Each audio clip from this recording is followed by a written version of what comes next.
Welcome to the Story Learning Podcast, regular doses of language learning tips and motivation to help you become fluent in any language. With me, Olly Richards. For language programs, books, free resources, and much more, visit StoryLearning.com. Good morning, everybody, and welcome back to the I Will Teach You a Language podcast. Thanks so much for joining me today. I've been having a great week. Here in the UK, it's been absolutely roasting. 30-something degrees every day, pretty much the same at night. But of course, like properly hot countries, or unlike properly hot countries, we have no such thing as air conditioning over here. So I've been, your humble polyglot host has been sweltering away in the heat.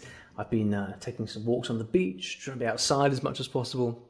It's pretty nice. I am not complaining for a second. Hope things are good where you are. I have lots of friends in Australia and South Africa, and I'm very aware that it is not exactly the height of summer for you guys over there. So, but your time will come 6 months from now.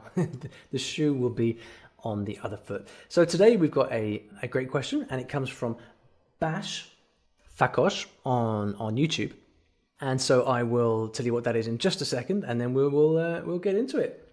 So if you are new here, then please take a second to subscribe to the podcast or follow the podcast through the usual means. That way you get these episodes updated to you automatically, and you won't miss a trick.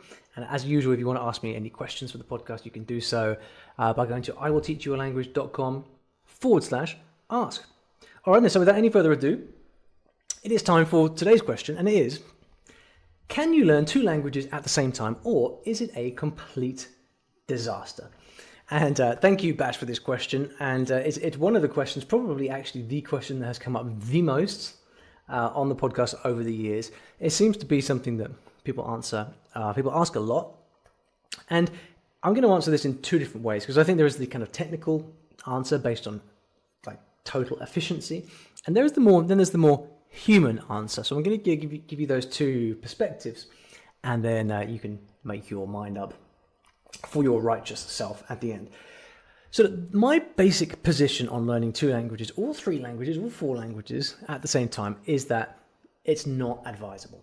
And the reason is that language learning comes down to focus. Learning even one language to a good level requires an awful lot of focus. And the more you can focus, the greater depth to which you can focus, the more you're going to learn in the language, and the faster you're going to advance. I remember back when I was in Japan and I was trying to get to grips with Japanese, and I think back sometimes to all the things that I used to do to learn Japanese, and I'm thinking about, like, I'm sitting there learning kanji. I'm trying to read Japanese. I'm spending time watching TV. I'm doing all like language exchange after language exchange. I'm working so hard to try to get the language into my head and to reach a good level. And it reminds me of this kind of relentless focus and this relentless pursuit, this relentless training every day.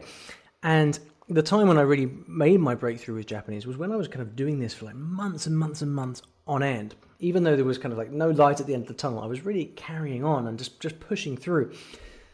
And I remember very, very clearly that progress, the way that I felt it at least, kind of came in very, very jumpy moments. It would come all of a sudden. It would be like I'd be studying for a month or two and feel no progress, and then all of a sudden I'd suddenly realize that I'd made this progress. And what I want to tell you about here is how that little experience with Japanese was how I learned all of my languages, and they've been one at a time. So the very first language I learned was when I was learning, when I was 19 years old, I was learning French, and then after French I went on to learn Spanish and Portuguese. But starting there with French, I went to live in Paris, and I was learning French, getting to really practicing it as much as possible, and it took me 6 months to get to a good level.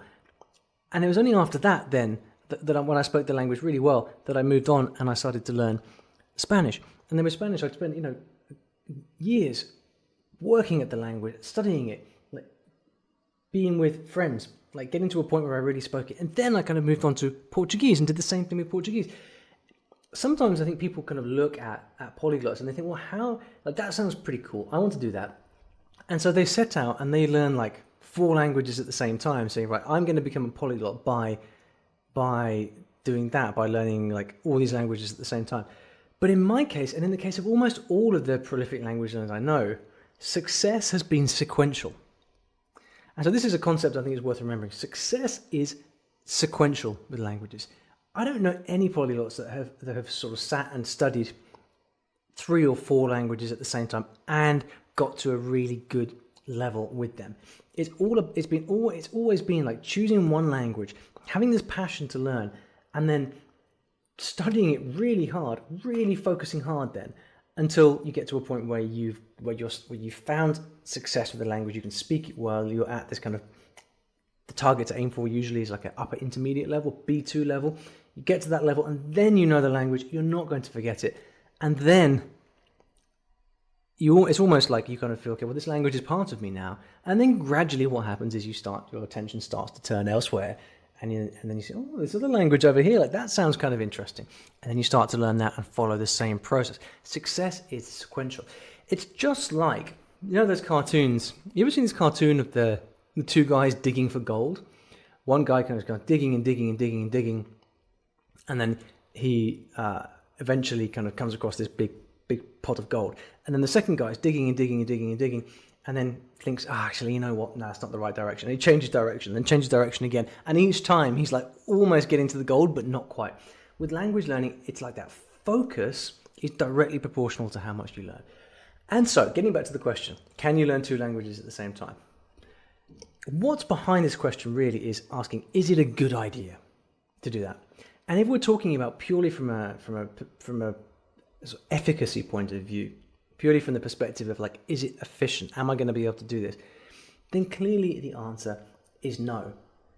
Like, who is going to be more successful? The guy who grows up, training to be a footballer, like going to the practice ground every day for his entire childhood to learn to be like the next Lionel Messi, or is it going to be the guy that does that and also tries to play tennis at the same time?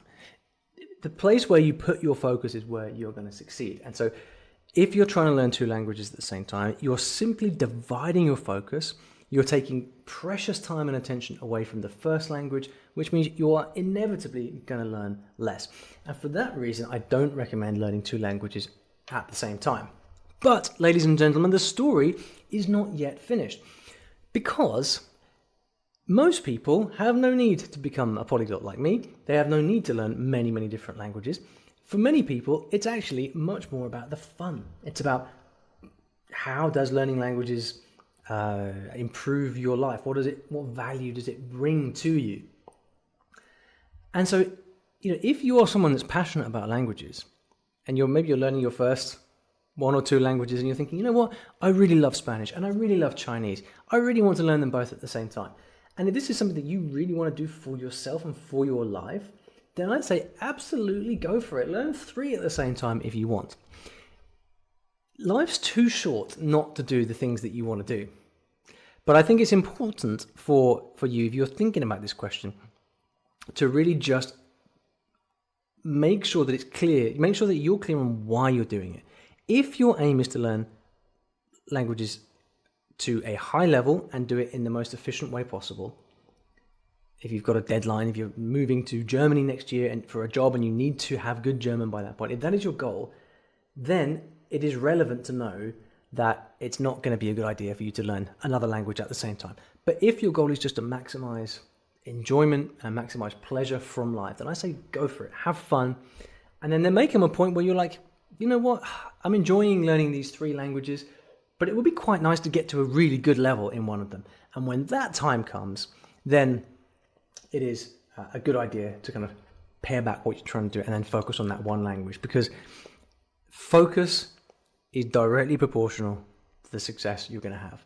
And if you want to get to a good level in a language, you need to focus on that language.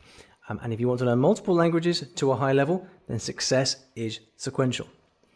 But ultimately, the older I get, the more I think that actually, life's too short not to do the things you want to do. So with that, do with that what you will. I don't know what the correct answer is, but you've heard my thoughts, at least not for the first time on the podcast, and I doubt very much it will be for the last time, but for what it's worth, those are my thoughts on learning 2 languages at the same time. So thank you so much for listening. If you'd like to ask me a question for the podcast, then you can leave me a voice message at the following link, iwillteachyoualanguage.com/ask. That's iwillteachyoualanguage.com/ask, and I will pick up your message. I'll play it on a future edition of the podcast and answer it there. So I hope that has been helpful and food for thought. Thank you so much for listening, and I'll see you back in the next episode of the podcast. Take care.